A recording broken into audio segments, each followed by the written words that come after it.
What if I told you that Hezbollah, one of the most powerful militant groups in the Middle East, is suddenly facing a leadership crisis that could change everything? Hassan Nasrallah, the iconic leader who held the group together for decades, is dead. Israel has eliminated him, and his successor, Hassan Khalil Yassin, has been assassinated by the Israeli Defense Forces. This series of shocking events has left Hezbollah without a clear path forward, causing ripples not only within the organization but across the region. What does this mean for Lebanon, for Israel, and for the shadowy games of power in the Middle East? Stay tuned to find out.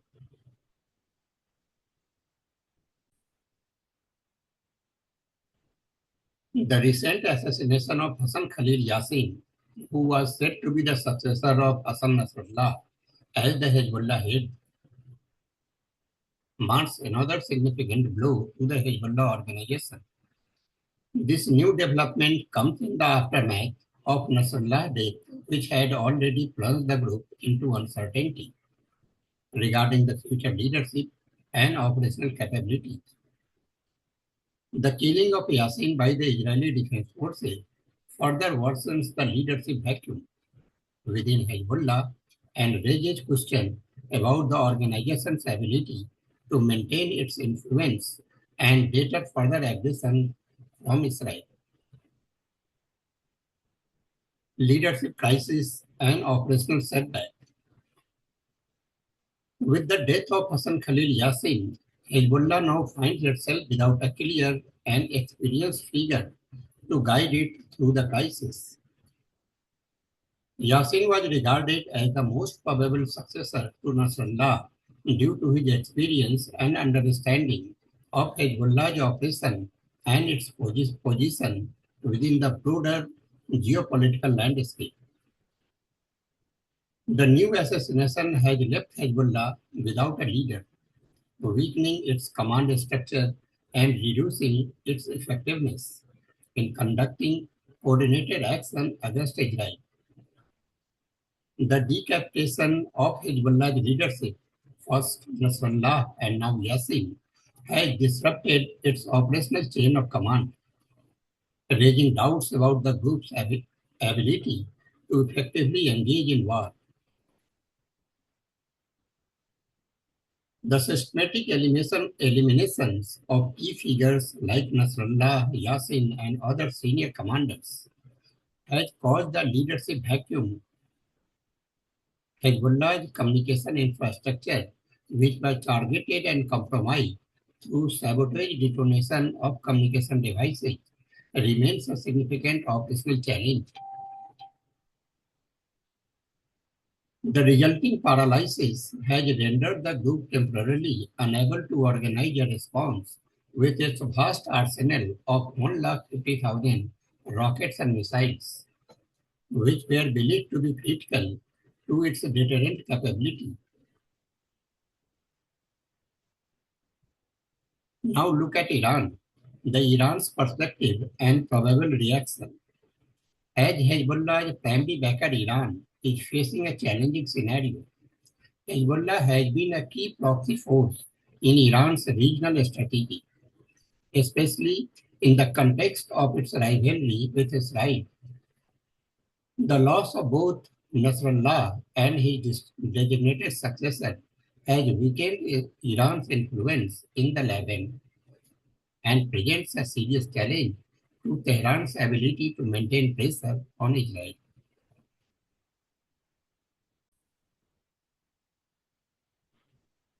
Iran is likely to react by pushing Hezbollah to demonstrate some form of retaliation to prevent the erosion of its deterrence credibility.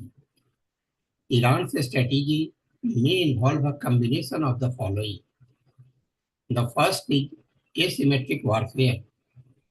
Iran may encourage Hezbollah to utilize asymmetric tactics such as guerrilla operation or cyber warfare, which could impose cost on Israel without triggering a full-scale war.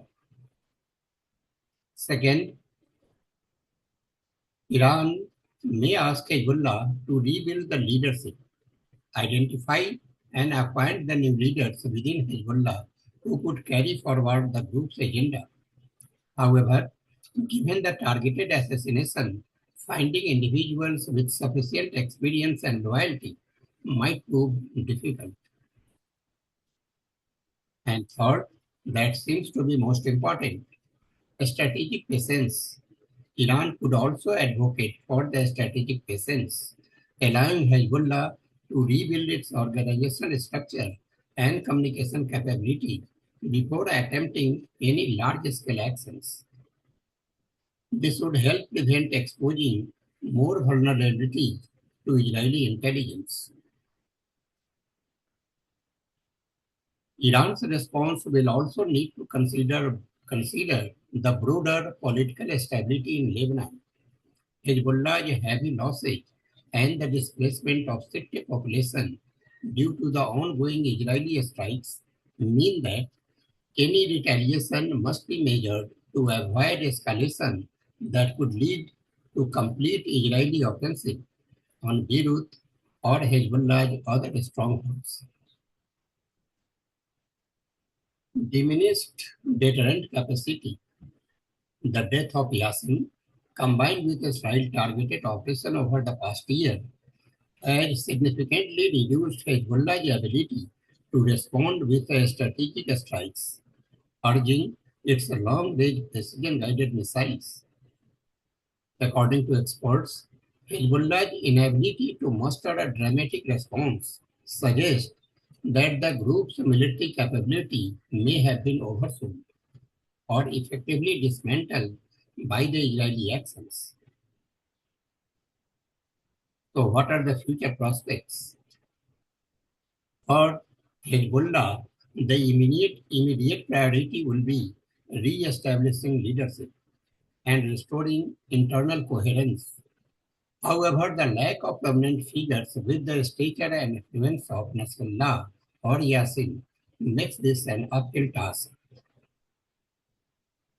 Hezbollah's traditional strength lay in its organizational resilience and its ability to absorb shocks, as seen after the 2008 killing of its top commander, Imad Mughania.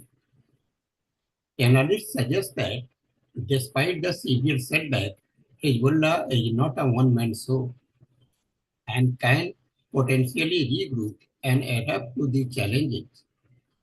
However, the group will likely to struggle in the short term to maintain its previously formidable presence in Lebanon politics and its military deterrence against Israel. Iran's role will be crucial in this process, providing both financial and logistical support to Hezbollah to help it to recover from the current crisis. However, with ongoing sanctions and international pressures, Iran's ability to freely supply Hezbollah may also be constrained. So we conclude the assassination of Hassan Khalil Yassin, coupled with the earlier death of Hassan Nasrallah, has plunged Hezbollah into a severe leadership crisis. The loss of these prominent leaders has not only weakened Hezbollah's deterrence capability, but also significantly undermined its operational efficiency. For Iran, the challenge lies in the managing this weakened proxy without provoking a large-scale confrontation that could destabilize Lebanon further. So that's all. If you found this video insightful and thought-provoking, please give it a thumbs up and share it with your friends. I would love to hear your thoughts. What do you think about the current situation with Hezbollah and Iran's response? Comment below and let's get the conversation going. And don't forget to subscribe to stay updated with more such interesting discussions. Thank you so much for your time. We meet again in the next video.